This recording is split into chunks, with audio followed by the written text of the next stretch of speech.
Today I'm going to make my homemade burgers from my baby and family recipe book.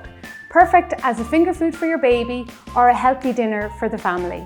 First off, peel the skin of your courgette and add it to the food processor with your onion and your spinach. And then add your spices. Pulse the vegetables until smooth. In a large bowl, combine the beef, your blended vegetables and the egg.